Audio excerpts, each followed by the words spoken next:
suas escolhas partidárias têm alguma coisa a ver com a anatomia do seu cérebro? Você já ouviu falar em atalhos mentais? Então, se você ficou interessado e gostaria de entender um pouquinho por que alguém é democrata, republicano, esquerda ou direita, o que os cientistas estão falando sobre isso? Roda a vinheta, vamos lá. E já dá o like aqui, vai esmagando, vai esmagando.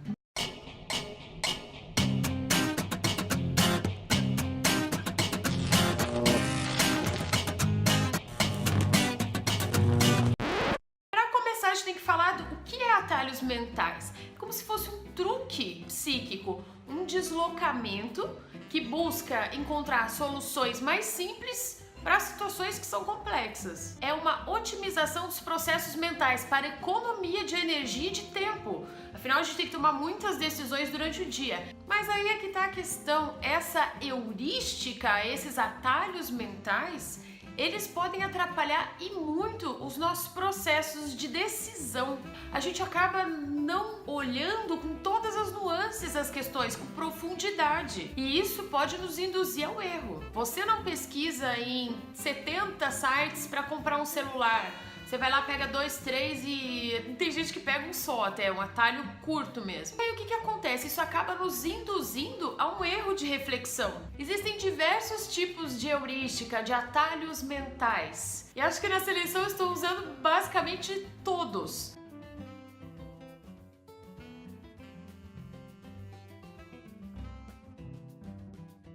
Nós temos a heurística de representatividade, que cria estereótipos. De disponibilidade, quer dizer, a gente pega o que está mais perto ali, o que está mais rápido na mente. O de afeto quer dizer se eu gosto ou se eu não gosto daquilo, se eu tenho simpatia ou antipatia por aquela ou outra pessoa. A heurística de ancoragem, como a própria palavra já diz, é como se a gente criasse uma âncora a partir de uma ideia. E ela é um grande perigo, porque ela causa um falso consenso, como se a minha ideia, a gente superestima de que a minha ideia tem a ver com a ideia da maioria. E essa ancoragem, essa prisão conceitual dificulta uma possibilidade de mudança futura, porque a gente fica realmente ancorado naquele ponto, naquela ideia. E aí surgem as verdades universais. E se for pensando bem bonitinho, existem, acho que é o budismo que fala isso, 3 verdades, é a minha, a sua e a verdade mesmo, que eu acho que a gente nunca vai chegar muito perto dela. Existem diversos estudos, principalmente americanos, que começou lá por 2000 e vem na sequência, sobre como os nossos cérebros podem ser condicionados a um radicalismo partidário. E uma vez que a heurística de ancoragem entra em cena, o cérebro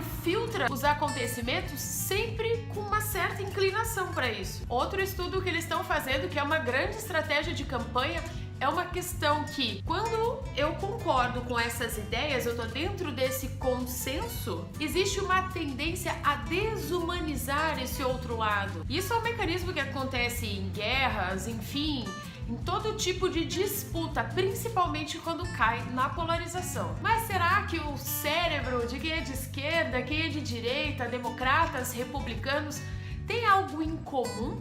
Será que a neurociência tem alguma coisa a ver com essa questão ideológica do ser humano? Bem, além dos traços de personalidade, a gente pode atribuir as causas ambientais e podem atuar como um condicionante ideológico. Por exemplo, minha família sempre foi coxa, Curitiba, do lado e do outro. Qual que é a minha tendência a ser do Curitiba também? Apesar de estar triste o negócio. Enorme. Existem alguns estudos de genética, que são estudos dos anos 60, que falam que irmãos gêmeos idênticos têm uma tendência a ter uma mesma polarização, uma mesma ideologia.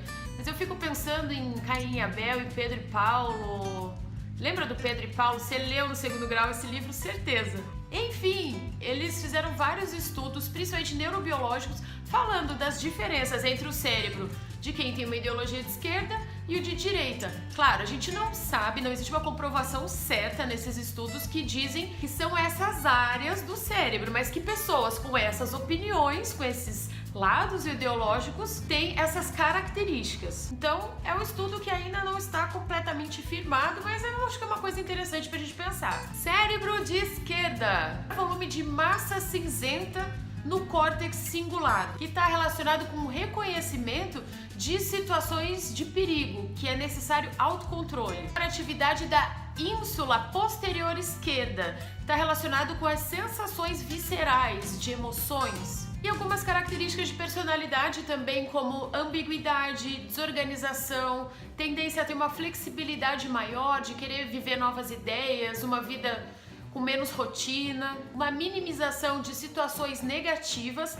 e também uma tendência a atribuir culpa a fatores externos. Cérebro de direita, maior volume na amígdala central direita, que é responsável pela sensibilidade ao medo. Talvez por isso que eles queiram a liberação do porte de arma. Faz sentido? Menor sensibilidade neurocognitiva, quer dizer, uma pessoa que tem uma tendência maior a seguir a rotina, ser sistematizada. Quer dizer, a própria palavra conservador já diz, uma tendência a conservar tradições, conservando questões ideológicas. E ainda, segundo esses estudos, uma maior propensão à agressividade justamente pela ação da amígdala e uma inclinação a atribuir a culpa a aspectos internos do indivíduo. E aí, fez sentido pra você? Fez sentido na sua cabeça de ter algumas características de personalidade e também uma questão neurocognitiva que pode alterar e modificar nosso comportamento e também nossas escolhas. Então esse é um vídeo para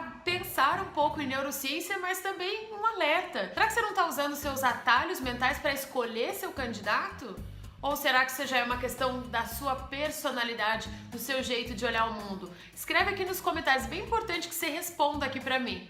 Ok? Então, boa votação para todo mundo amanhã. Beijo pra vocês!